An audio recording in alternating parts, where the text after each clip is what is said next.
तो आज चल देखियो काजल कौन रोसई करूछंती। ताज रोसई कौन? आज सोरिष बाटण माछ फ्राए। माछ फ्राए आ कौन देखले आउ देखले मत पखा। कौन बढ़िया देखा जाउची।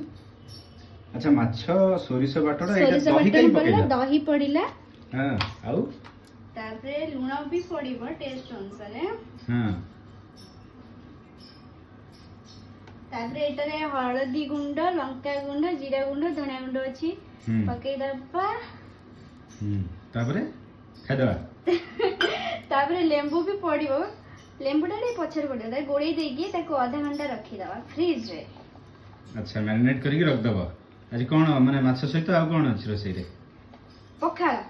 पखाळ एते गरम होची ना ठीक ए गरम रे पखाळ छडा आ किछि जीव भी नहीं। ठीक अछि जल्दी जल्दी रेडी कर दियो। बाहर पड़े ऑफिस बाहर जी भी खाइ दे कि पखाळटा बाटे कि जाई ऑफिस रे ढोलई बसी के। हां